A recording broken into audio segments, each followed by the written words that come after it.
Today I have a fairly simple but a rather awesome build for you. It's called the Duelist, and the whole concept behind it is someone who can take these one-on-one fights but uses their speed and cunning in order to win those fights. I kind of think of a swashbuckler or someone using a rapier, a gentleman, but they're fast, you know, they can dodge your attacks, they'll probably be bragging while they own you.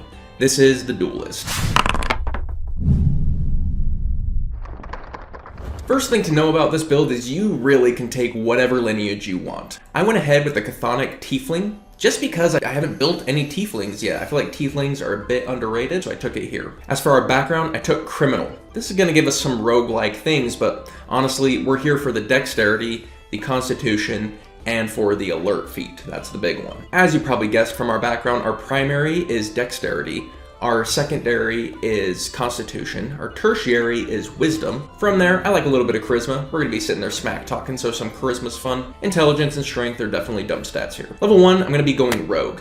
And we're not going to be too different from any other rogue, just do rogue things. As for our weapon masteries, I'm going to be picking up a Rapier mastery. That's going to be something we use for our whole career. The Rapier just fits the vibe of a duelist. It's literally a dueling sword. I'm also going to pick up Dart Weapon Mastery. This is going to allow us to set up an advantage attack next turn from the safety of range. So if there's someone we want to sneak attack, but we can't do it this turn, we can set it up, throw a dart at them. If it hits them, now next turn we can go in there and sneak attack them ourselves. And that's mainly what we're doing with Vex, is just trying to chain sneak attacks together one after another. As for our expertise, I just went for Perception and Stealth. This build is not going to be very skill focused, but those are just solid skills to take anytime. Level 2, we're going to take Rogue Cunning Action. Here I'll probably do a bit of hit and run. Bonus action, disengage, kind of get out of their way. Overall, not as big of a level for us as most rogues who are wanting to do a lot with their cunning action. We'll find uses for it, don't get me wrong, but it's just not central to what we do. Alright, level 3, Assassin. This is where things start getting really interesting for us. The big thing here is Assassinate. How Assassinate works is if we go before them, hence why we took Alert, we have advantage on attacking an enemy, and any enemy we hit in the first round of combat, we're going to do extra damage equal to our Rogue level.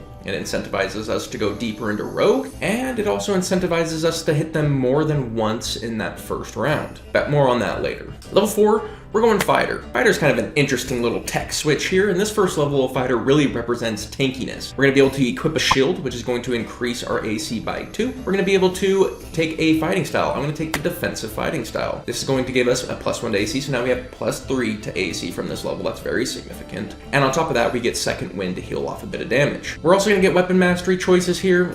I really don't care. Take whatever you want. Probably something to do with short bow. Level 5, we're going into Fighter 2. We're going to pick up Action Surge here. And Action Surge is going to be used primarily for in a turn where we didn't get a sneak attack off. It's a second chance at getting a sneak attack off, making our sneak attack damage more consistent. Level 6 is Battle Master. I've always loved the Battle Master Rogue combo, and that mainly has to do with Riposte. Riposte is a maneuver where if they miss us and they're within range, we can make an attack action against them as a reaction. And since this is a reaction attack, it procs sneak attack again. And if it's the first round of combat, it's gonna proc assassinate again. So we're getting a ton of value out of an early riposte. And it's just a lot of fun. It really feels like it's the vibe.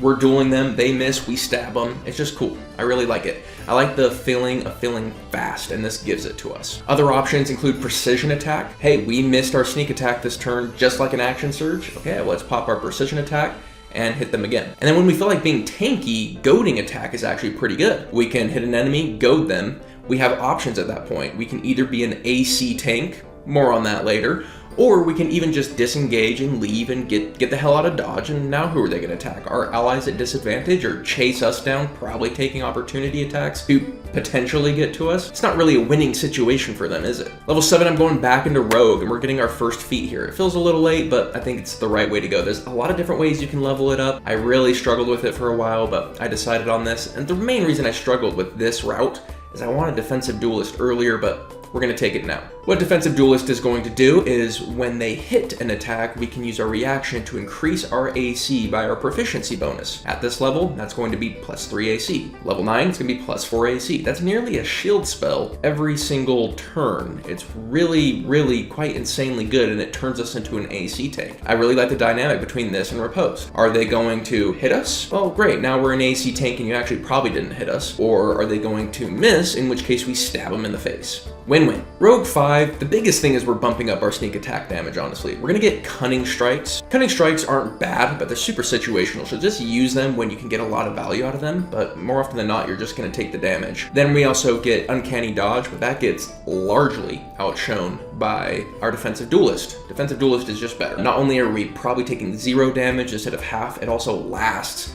for their multi-attack and then anyone else attacking us afterwards all the way up to our turn. Defensive Duelist is just better. Level 10, we get Evasion. You guys know my opinion on Evasion. Having proficiency in Dexterity saves is basically pointless. Once you get Evasion, it's so powerful. Just kind of makes Dex saves negligible. Then we get Reliable Talent on this level as well. Reliable Talent is something you can build around and do some really cool skill monkey stuff. Even without focusing on it, it's just a solid feature, so we're gonna enjoy it here. And as we move forward, you have options. You can take more feats, which is probably what I'd end up doing, or you can take more Constitution, just making yourself chunkier. But we're gonna keep doing what we've been doing. We're going to continue going rogue all the way up until we hit level 17 with the capstone of the Assassin, those death strikes. And these death strikes are going to make what we've been doing already all the better. It's gonna double that damage that we would be doing with our Assassinate ability, and it's gonna do it twice. So, I mean, if we're 17 in Assassin, then that's 34 extra bonus damage if we get the 2 sneak attacks off, and then it doubles it for an extra 64 freaking sneak attack damage. That's not even rolling the sneak attack dice yet. A lot of fun. I think it's a pretty simple build that could be flexed in a lot of different ways, but I like the fantasy of it. I like the speed. I like the visceral feeling of those up-close fights. But how would you guys build your Duelist? Let me know in the comments down below. But with that, my friends, hope you have yourselves an incredible week, and I'll catch you on the next one. Peace.